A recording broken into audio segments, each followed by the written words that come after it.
Bienvenidos, queridos amigos, a una entrega más de Sondeo Emocional. Sondeo Emocional sale todos los miércoles a la 1:30 de la tarde y se retransmite esta misma noche alrededor de las 11 de la noche. Posteriormente estará en YouTube, donde usted puede accesar y tener allí el banco de todos nuestros programas.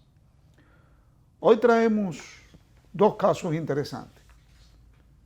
Traemos, por ejemplo, que no podemos parar de hablar sobre la epidemia de coronavirus que posiblemente tienda a propagarse en nuestro país. Ojalá que no. No venimos con el ánimo de crear alarma, porque ya muchísimos profesionales en la República Dominicana y en el mundo han explicado que es un resfriado más o menos común, algo parecido como lo que hemos pasado anteriormente, lo que ha pasado el mundo sobre el SARS y el MERS, y que tiene un índice de letalidad mucho más bajo. Nuestro país se está preparando y están tomando unas medidas oportunas para evitar el contagio en nuestras tierras. De eso vamos a hablar como segundo tema. El primer tema tenemos una carta de una niña de 10 años, norteamericana, residente en Texas, quien en su colegio se le pide que haga un proyecto en la asignatura de español y ella escoge, ahí la tenemos en pantalla, la niña se llama Micaela Tausin y ella escoge hacer un relato sobre la vivencia de alguien a quien ella quiere mucho. Escuchando la profundidad de sus palabras, escuchando las reflexiones de esta niña de 10 años, nosotros decidimos que no íbamos a esperar, que sencillamente vamos a leerla. Esta carta, escrita por una norteamericana que está aprendiendo español, tiene un poquito de variación en la fraseología que nosotros utilizaríamos, no en la construcción. Y por lo tanto pedimos excusas para que quienes nos vayan a escuchar entiendan que hay dos pequeños obstáculos que van a hacer un poquito más lenta esta lectura. El primero es que no tuve la oportunidad de sacarla en físico, de tenerla en físico. Y la voy a leer directamente desde el celular. Y segundo, que recuérdese que está escrito por una niña de 10 años que habla el inglés. Vamos a empezar. Dice Micaela: ¿alguna vez has estado en Cuba? ¿O tal vez eres la persona que escapó de Cuba de la misma manera que Elena? Te contaré la historia de cómo mi abuela, o Elena, ahí la tenemos a la abuela en pantalla, escapó de Cuba con otras 20 personas. Nos pregunta Micaela, ¿cómo era Cuba? Cuba era una isla realmente bonita donde se podía vivir sin temor a ir a lugares. Pero en el 1959, Fidel Castro vino a Cuba, hizo al país comunista y toda la libertad se convirtió en miedo. La gente tenía miedo de ir a lugares y los comunistas mataron a muchas personas porque tenían ideas y creencias diferentes. Fue horrible, comenta Micaela. La historia comienza en 1962, cuando el padre de Elena a quien le dicen cariñosamente a Elena Nana, decidió irse. A la gente no se le permitió irse, pero él escapó. Después de que él se fue y el ejército descubrió, vinieron a la casa de Elena, llevaron a su madre a la estación de policía y para investigar, Elena no la dejó ir sola. O sea, la mamá de Elena no dejó ir sola a su mamá y fue con ella. Cuando llegaron a la estación de policía, su tío también estaba allí. Llevaron a Elena a una habitación sola y comenzaron a hacerles preguntas. Tenía unos 14 años y no le dio ninguna evidencia. Después de eso trataron de abandonar el país legalmente, pero cada vez le negaron la salida, excepto que Elena fue aceptada para abandonar el país. Lamentablemente, la madre de Elena no la dejó ir sola. A pesar del desafío, ellos decidieron permanecer juntos como familia y salir del país juntos. Un año después de que su padre se fue de Cuba, tenía un trabajo, una casa y dinero. Entonces compró un bote y regresó a Cuba. Él escondió el bote y fue a la ciudad a buscar a Elena y su familia. Tuvo cuidado de que nadie los reconociera. Después de que toda la familia se reunió, su padre consiguió a alguien que lo ayudara a encontrar el bote nuevamente. La persona que lo ayudó a encontrar el bote lo llamaremos Gary. Se perdió. Cuando Gary supo que estaba perdido, dejó a Elena y a su familia. Tuvieron que dormir en el bosque. Gary trajo a otro chico, lo llamaremos Jeff, para ayudarlos a encontrar el bote. Cuando volvió la noche, fue cuando todos escaparon juntos. Se detuvieron en una isla llamada Key Salt. Era una isla británica con solo 2 personas viviendo allí. Llamaron a la Guardia Costera de los Estados Unidos para que lo fueran a recoger. El problema era que cuando estaban en el barco, los aviones militares de Fidel Castro vinieron a buscar a la familia de Elena y los llevaron de regreso a Cuba. La familia de Elena estaba escondida en el nivel inferior del barco para que el ejército no los encontrara. El bote tenía 19 pies de largo y había 21 personas en él. La mitad de ellos eran niños. La Guardia Costera consiguió sus armas y estaba listo para que sucediera cualquier cosa. Pero los cubanos no vieron a la familia y se fueron. Con éxito llegaron a Key West y llegaron a Estados Unidos. Ahora, dice Micaela después de este relato, ahora conoces la gran aventura e intensidad por la que pasó mi abuela con otras 20 personas para que no lo atraparan y pudiera tener una mejor vida en los Estados Unidos y así cumplir sus sueños desafiando los retos. El impacto que Elena hizo en mi vida, dice Micaela, es que tengo que luchar por mis sueños y no tener miedo de cosas que se interpongan en nuestras vidas. Fíjense qué final tan bonito de una niña de 10 años.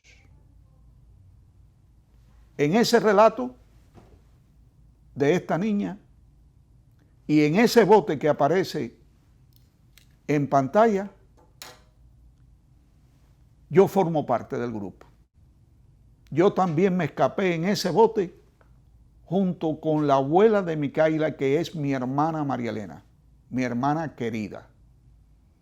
Y ese relato de esa niña de 10 años, que posiblemente escuchó muchas veces en nuestras reuniones familiares, tiene para nosotros un impacto tremendo, porque señala lo que en un momento el doctor Joaquín Balaguer le dijo al pueblo. Y en aquella oportunidad, haciendo referencia a la situación del país, él señalaba, estamos frente a dos caminos. El camino bueno, que está a la derecha, y el camino malo, negro y oscuro, que está a la izquierda. Hoy la República Dominicana vive una situación similar. Vive una situación de mucha ambivalencia y de miedo. No sabemos lo que va a ocurrir. Nosotros esperamos que todo este proceso político que vive el país guíe al pueblo dominicano por el camino de la derecha, por el camino bueno, y apartemos el camino malo, que la República no lo necesita. Y hemos traído a coalición este relato de Micaela, para que podamos entender que si escogemos el camino bueno, no habrá nunca necesidad de que un niño o una niña de 10 años escriba una carta como esta. Pero si nos equivocamos y tomamos lo que en aquel entonces y ahora, 20 años después, vuelve a presentarse esos dos caminos. Si tomamos el camino malo, habrá muchos niños como esta niña de 10 años, escribiendo en algún momento en su vida, sin haber siquiera habiendo vivido la realidad que hoy estamos atravesando, una carta como esta. Ojalá que esto nunca ocurra. Ojalá que la historia de la familia de esta niña de 10 años sea una historia y jamás se convierta en ninguna realidad, ni para el pueblo dominicano, ni para ningún país del mundo. Vamos a unos comerciales y cuando regresemos estaremos en la segunda parte de nuestro programa.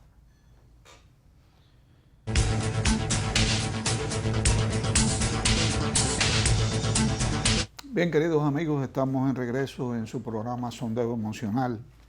Y como decíamos en la introducción del programa, vamos a hablar sobre los coronavirus otra vez, sobre la infección por los coronavirus que tiene a todo el mundo en la expectativa de ver qué sucede.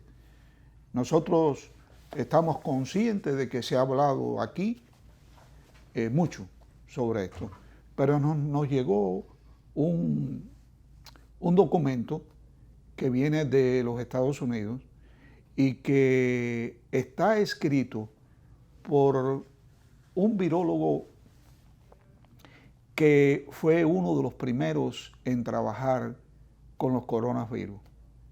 Este virólogo que se llama James Rupp y que es profesor de la Universidad de California, en San Diego, California, habló en los años 70, cuando no se sabía prácticamente de los coronavirus, y él, al ser un virólogo molecular, fue capaz de poder penetrar dentro del genoma, poder penetrar dentro del virus, y nos dio una visión enorme de la composición del virus y una visión enorme de cómo actuaba, de qué manera actuaba. Él fue en el año 1970 el virólogo que pudo calcular la cantidad de genes dentro de este virus. Y eso lo catapultó en aquel momento y para siempre en alguien muy distinguido en alguien que todo el mundo al escucharlo hablar lo tiene que mirar y le tiene que poner atención. O sea, lo que nosotros vamos a hablar aquí no viene de un comentario cualquiera, porque no venimos, y volvemos a repetir, no venimos a alarmar a nadie, venimos sencillamente a compartir una información. Y como entendemos que esa información de James Robb es una información constructiva, es una información preventiva, pues nos vemos en la necesidad de compartirlas con todos. No obstante, siempre hacemos la misma advertencia. Cualquier duda que usted tenga, consulte a su médico. Cualquier cosa que usted escuche que sea contradictorio a lo que vamos a leer o a lo que tantos profesionales han hablado en este último mes sobre el coronavirus, consulte a su médico. No le haga caso a nadie en particular. Ustedes saben que en el internet puede escribir cualquiera y puede proporcionar datos que se crean fidedignos cualquiera. Y por eso no debemos llevarnos. Debemos llevarnos por las noticias oficiales que el Departamento de Salud Pública de nuestro país está emitiendo. Y tenemos que creer en eso. Y tenemos que seguir sus instrucciones para que no cunda el pánico, para que no haya una alarma que no debe existir.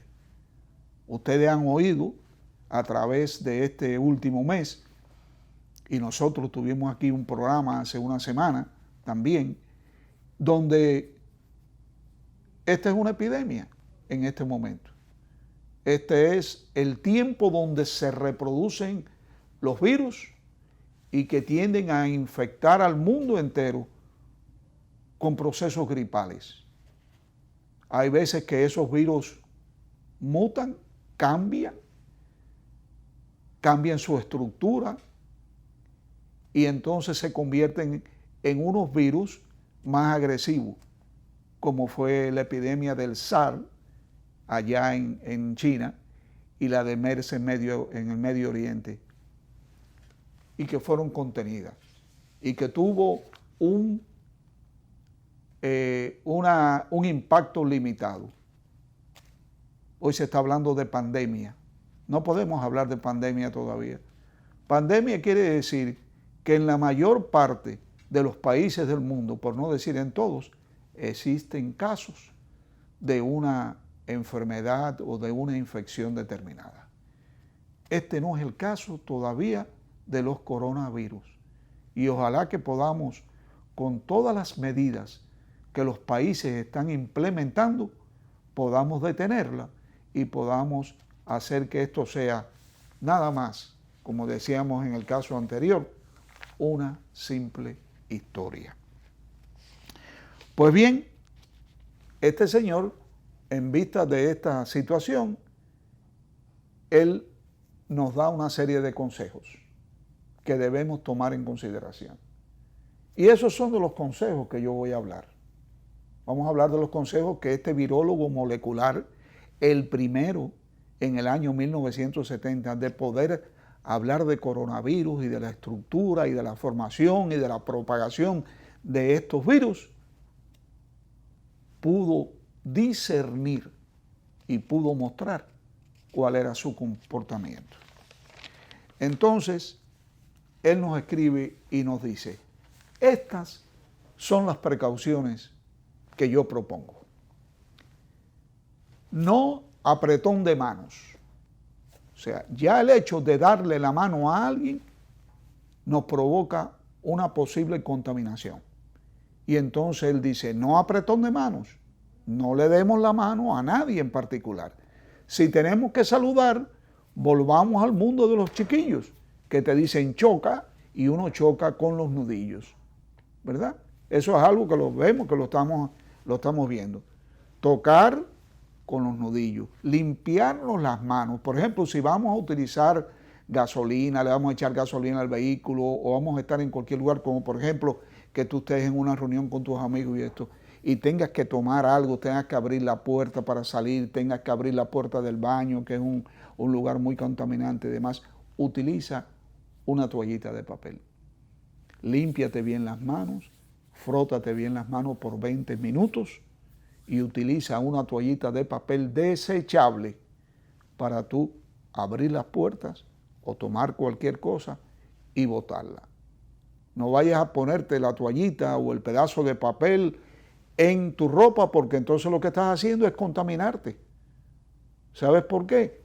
Porque cualquier lugar que toquemos, si estamos contaminados, o ha estado una persona allí contaminado y ha estornudado y ha regado sobre la superficie, por ejemplo, de esta misma mesa, ¿sabes qué tiempo va a durar activo el virus allí? Una semana.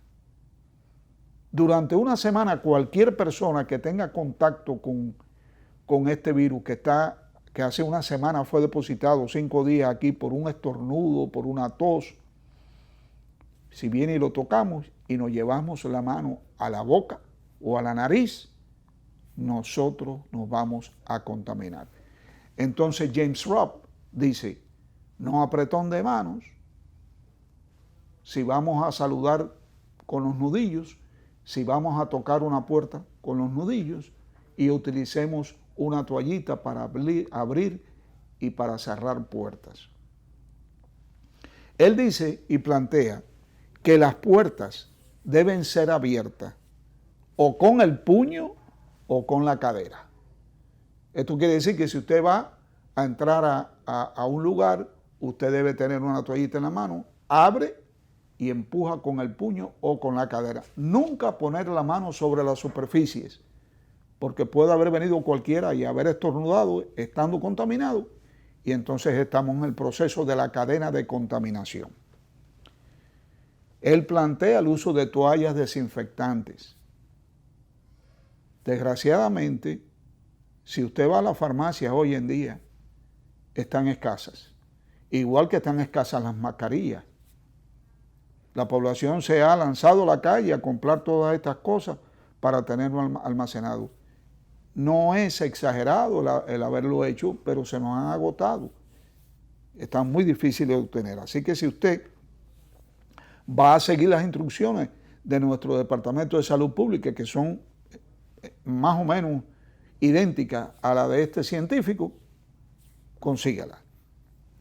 Lavado de manos con jabón. Él plantea que debemos lavarnos las manos con jabón, pero no hacerlo como regularmente lo hacemos, que nos enjabonamos y nos la limpiamos con agua. No, debe haber un frotado de las manos por todas las partes, incluyendo las muñecas, ¿verdad? Bien lavadas, inclusive las uñas, bien lavadas, por lo menos 20 segundos. Debemos estar en este proceso de lavarnos bien las manos por lo menos durante 20 segundos. Usted lo puede calcular perfectamente estando un ratico lavándose las manos. Y esto lo tenemos que hacer varias veces al día. De manera que si hemos estado en contacto con cualquier persona, hemos estado en contacto con cualquier superficie, hemos estado en contacto en un ambiente que desconocemos, hemos salido de nuestro hogar y cuando regresemos debemos lavarnos las manos varias veces en el día. Y debemos, plantea él, desinfectar nuestras manos con cualquier sustancia, pero que tenga alcohol y que debe decir que tiene más de un 60% del contenido de alcohol. No compre cualquier cosa. No compre unas manitos limpias o ninguna crema para limpiar si usted anteriormente no se cerciora de que contiene un 60% de alcohol. Porque el alcohol ayuda a eliminar, a desinfectar sus manos, su cuerpo, de este virus. Él plantea lo mismo que decíamos, una botella de desinfectante cada vez que usted entra a su hogar, porque usted viene de la calle, entonces usted no sabe o no se puede imaginar el contacto que usted ha podido tener con personas que puedan estar infectadas. Entonces usted no quiere llevar eso a su hogar, usted no quiere introducirlo en su hogar, a su familia.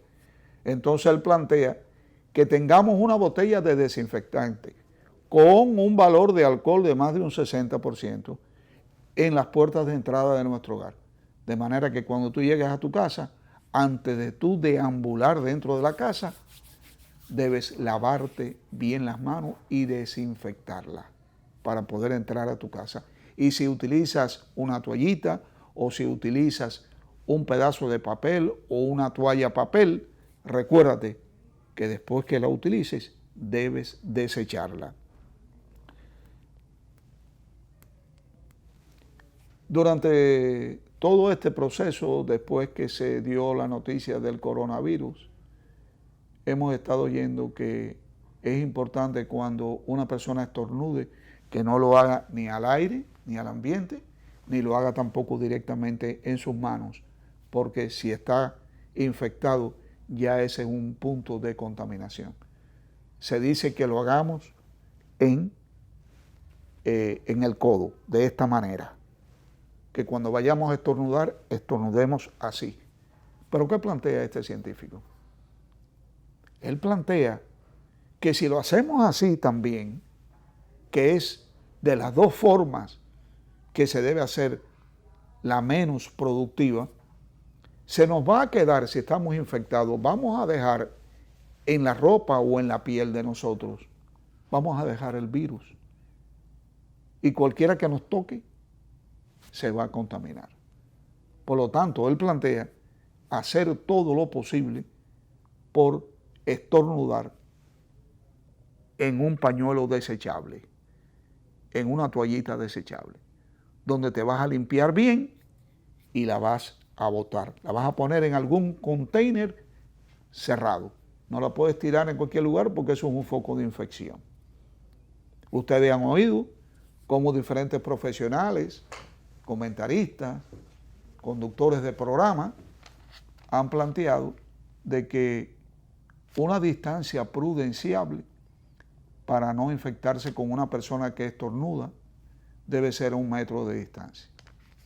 Sin embargo, él también plantea que no debemos tenerle tanto miedo cuando alguien estornude delante de nosotros, si el estornudo no es directo. O sea, si la persona está a una distancia prudenciable y estornuda, ¿verdad? No por eso vamos a ser contaminados. Porque él dice que este virus tiene la particularidad, entiéndanlo bien, de tener unos receptores que cuando entran en el cuerpo humano va a ir buscando el otro receptor que está en los pulmones y que allí los dos se juntan.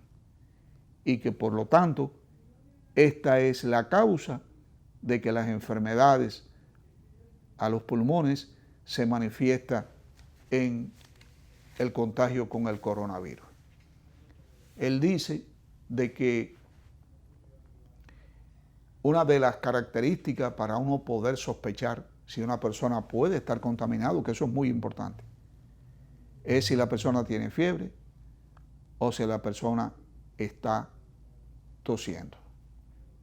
Recuérdese, el coronavirus ataca los pulmones y al atacar los pulmones se produce una inflamación y esta inflamación produce tos y produce fiebre. Y él dice esto porque él comenta en su escrito de que en este tiempo precisamente, todos los años, hay crisis, hay enfermedades virales, unas más fuertes que otras. Y que en este año, en este tiempo del año, es normal que haya un proceso gripal. Y que porque uno tenga gripe no necesariamente debe tener una infección con coronavirus. Y él va más lejos. Él plantea, si yo veo a alguien con rinorrea, que es secreción nasal, y que se siente mal, y que tiene dolor muscular y esto y lo otro, yo tengo que pensar que es una gripe común. Pero si yo veo a una persona que tiene una tos seca y que tiene fiebre, de esa persona yo sí debo de alguna manera sospechar de que pueda haber estado en contacto con el coronavirus y ya esté infectado. Y esa es la forma en que ustedes han visto por televisión cómo están chequeando, por ejemplo, en los aeropuertos, que te ponen el termómetro a ver cuál es tu temperatura, que los aeromosas dentro de los aviones están atentas a ver quién está tosiendo o quién no está tosiendo, o quién parece enfermo o no, para llegar a los aeropuertos, chequearlo y estar consciente de que esa persona va a pasar, debe pasar la cuarentena o no. Y eso nos ocurrió aquí. Aquí nos ocurrió ahora mismo en el país. Solamente tenemos un caso comprobado. Un solo caso de un señor italiano de 62 años que llegó al país, creo que fue por la Romana, y cuando llegó no tenía síntomas de ningún tipo. Se alojó en un hotel. Varios días después, los empleados del hotel comenzaron a observar los síntomas característicos de esta enfermedad, dieron parte a Salud Pública. Salud Pública vino, chequeó el hombre, lo encontró sospechoso, se aisló inmediatamente, se le hizo la prueba y el hombre dio positivo. Inmediatamente las autoridades aislaron a ese hombre y no solamente a él, tienen en observación a 40 de sus empleados que de una forma o de otra habían tenido contacto con el hombre. Y esto es bueno que el mundo lo sepa, que las medidas que se están tomando por parte de Salud Pública son medidas eficientes y que nosotros con ese tipo de medidas, a pesar de que podamos tener nuestras dudas, estamos tratando de impedir que tengamos un proceso gripal, digámoslo así, grande en la República Dominicana. Ok, también este señor plantea, y ya lo dijimos anteriormente, que cuando alguien estornuda, las gotitas de las secreciones, que muchas veces son invisibles, que no se ven, cubren la superficie de algo y que nos contaminamos cuando la tocamos. Y nos plantea algo que todavía nadie nos había dicho. Cuando habla de las mascarillas, esas famosas mascarillas que ustedes ven en todas partes, cada vez que vemos la televisión, sobre todo en China, esas mascarillas tienen una función, una sola función. Y esa función la vamos a revelar después que vengamos de estos comerciales.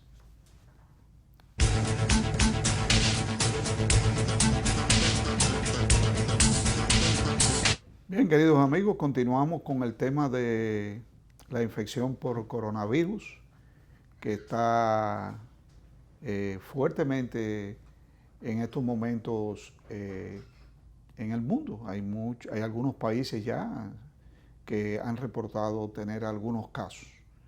Nosotros estamos hablando sobre una proposición que hace un virólogo norteamericano en la Universidad de California, donde plantea que una serie de consejos importantes. Y hablamos del caso de él, porque este virólogo molecular fue en el año 1970, estudió más a profundidad a los coronavirus y fue capaz de poder contar cuántos genes tenía este virus y cómo se comportaba. Por lo tanto, como decíamos anteriormente, tenemos que prestarle caso, tenemos que prestarle atención, porque es una persona, es un científico que ha dado prueba de que realmente conoce el manejo de los coronavirus. Y decíamos anteriormente, para aquellas personas que nos sintonizaron ahora, que él planteaba una serie de consejos que vienen de acuerdo con lo que nos ha dicho el Departamento de Salud Pública, el Ministerio de Salud Pública de nuestro país.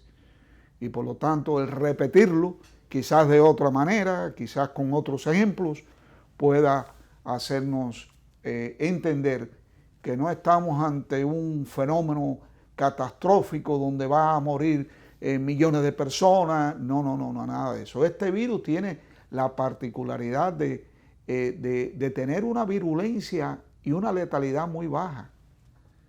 El SARS y el MERS solamente tuvieron un efecto mucho más alto que el coronavirus que estamos enfrentando hoy. Yo quiero darle un dato importante. La influenza, que es una gripe que tuvo en el mundo un efecto enorme y que aún siempre en los meses de octubre y noviembre aconsejamos que se vacunen contra la influenza, a pesar de que sabemos que los virus cambian la cepa y se vuelven resistentes, pero es una vacuna muy efectiva. Pues a pesar de eso, anualmente, solo en Estados Unidos, mueren 80,000 personas cada vez que viene la época virulenta, esta época del resfriado común. Un resfriado común puede matar a cualquier persona. Y es lo mismo que está ocurriendo hoy en día. Se habla de que hay que tener muchos cuidados, específicamente con diabéticos, con hipertensos, con cardiópatas, ¿verdad? Personas que por alguna razón tienen un sistema inmune debilitado. Hablábamos anteriormente que este virus ataca directamente a los pulmones y que por lo tanto debemos observar en aquellas personas que tienen una tos seca o que tienen fiebre. La fiebre puede ser alta.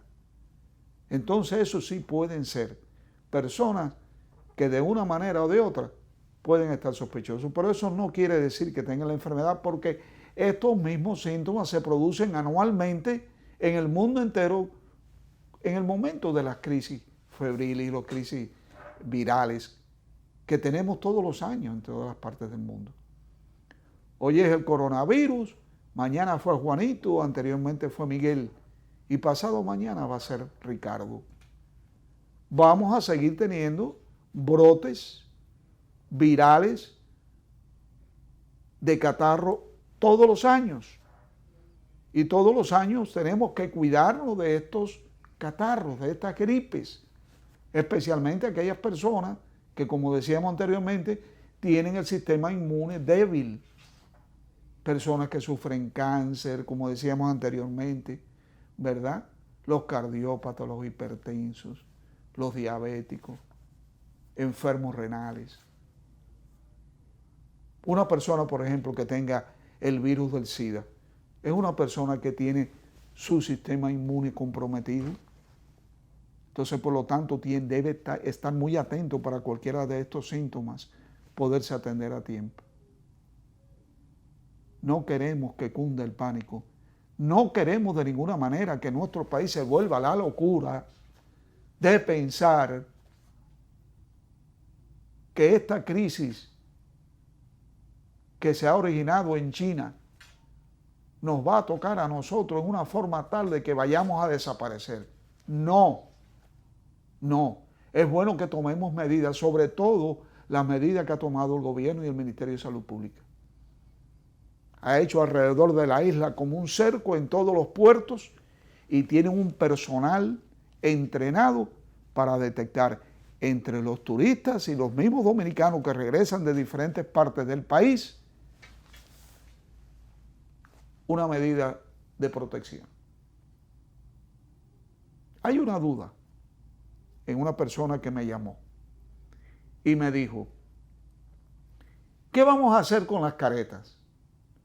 Si nosotros nos usamos la careta y evitamos el contagio, porque la careta, recuérdese, el principal contagio no es que te estornuden directamente, porque si te estornudan directamente, dice James Robb, no vas a poder impedir que de alguna manera entre a tu sistema el virus.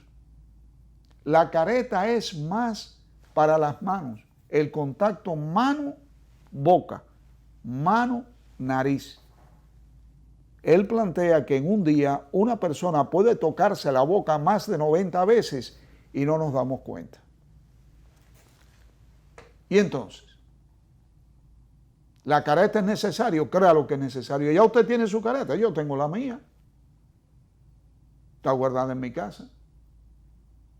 Un médico, los médicos que trabajan en los hospitales, las enfermeras que están en contacto con cientos y cientos de personas diariamente, debemos cuidarnos. ¿Ha llegado el momento de usar la careta? No. No, tenemos que escuchar las informaciones del Ministerio de Salud Pública. Ojalá que no lleguemos allí. Porque como ha planteado el Ministerio de Salud Pública con mucha claridad, es que no estamos frente a una pandemia. Nosotros estamos, la pandemia es cuando en la mayor parte de los países del mundo ya existe la enfermedad o la infección. Y nosotros todavía no hemos podido probar de que en la República Dominicana se ha producido una transmisión de un dominicano a otro dominicano que no hayan salido del país. Se han visto los dos casos. El caso de Samaná, un italiano de 62 años, y un menor que estuvo interno en el Robert Reed, en la Angelita, era descendiente de italianos también.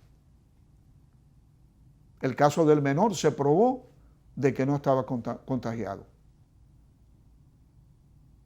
Entonces, mientras no podamos detectar, y ojalá que no ocurra, de que una persona le transmitió a otra persona aquí internamente, sin haber estado en contacto con nadie de fuera, entonces estamos frente a un estado ya de tomar precauciones más severas. La tos y el estornudo. La tos, el estornudo, la fiebre. Enfoquémonos en esto. Y si alguien tiene tos y estornudo y fiebre, no vaya a pensar que está contagiado con el coronavirus, pero debemos observarlo. ¿Qué a mí no me gusta de esta observación? Bueno, decimos que en Samaná tenemos a más de 40 pacientes, de más de 40 personas que están siendo observados, pero están siendo observados en sus casas. Son personas que han estado en contacto con este señor de 62 años, el italiano, y entonces Salud Pública los ha identificado y les ha dicho, manténganse en su casa y no salgan de su casa. Y los van a tener allí 14 días, porque ese es el tiempo de incubación del virus. Pero yo me pregunto, ¿y los familiares de esas personas? Si alguno de ellos resulta estar contagiado, esos familiares también se van a contagiar. Claro que es una medida preventiva, pero a mí me hubiera gustado mejor, como hizo China. China identifica los casos y los aísla en hospitales, en lugares preparados para que esa persona, si da positivo, no pueda contagiar a sus familiares. Debemos ponerle un poquito de atención. Sabemos que estamos al inicio, pero debemos copiar de aquellos países que ya han atravesado por esto y que exitosamente están reduciendo los contactos de la infección. Así es que, queridos amigos, vamos a ponernos alerta, vamos a no producir pánico, vamos a enfrentar la observación y cualquier caso que se sospeche, por favor, llame a su médico o vaya al hospital más cercano y de alguna manera pónganse en contacto con sobre todo su médico, su policlínico, y acuda a tiempo para evitar que esta enfermedad, que de una manera o de otra se produce todos los años, pueda llegar a propagarse en nuestro país. Gracias por su atención y nos vemos la semana próxima aquí en Sondeo Emocional. Nos vamos, pero nos vemos. Muchas gracias.